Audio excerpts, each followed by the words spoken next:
In the beginning of SKK Dream Team, with our innovation, we had to make sure the process wasn't disorganized. To be able to create our 4-in-1, we needed needles, thread, sewing machine, fabric, and measuring tape.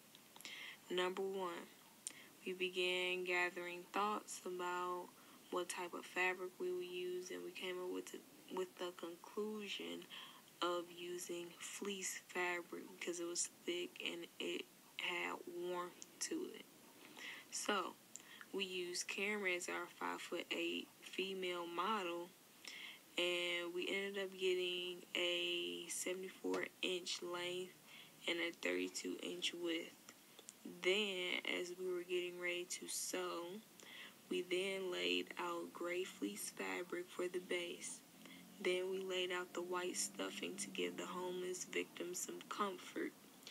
Then we sewed together the gray fleece and the white stuffing by hand by double threading and using the sewing machine. After sewing those two fabrics together, we then pulled out the colorful pattern to lay on top of the gray fabric and white stuffing so we could sew them all together. After sewing all three items together, including the gray and colorful fabric with the white padding, you now have a comfy sleeping bag. Your next step will be to sew on a plump headrest, which is where the homeless victim will rest their head. After sewing the plump headrest area, you then sew on the recycled backpack straps on the base fabric, which in our case was the gray fleece fabric. After sewing on the straps, we sew the sides and the bottom of the sleeping bag together. This provides sturdiness and more stitching for the bag. After completing the first 10 steps, we did minor touch-ups to the bottom of the sleeping bag. This is to make sure everything stays in line. We don't want any slip-ups, and it just goes over as another outline. We hope you all enjoyed. So this is the finished product. It turned out to be really nice. There's really just a few simple steps to assemble it. So from the sleeping bag, you want to flip over the gray side so that it covers the entire pattern side. You're kind of like folding it into like two halves almost, kind of. You could think about it like that.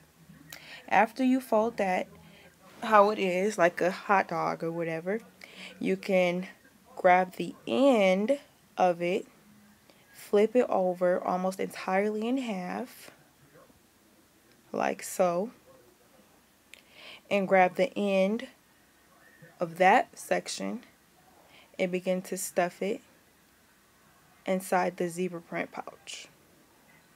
So this is just me stuffing the rolls into the zebra print pouch. This is creating the backpack.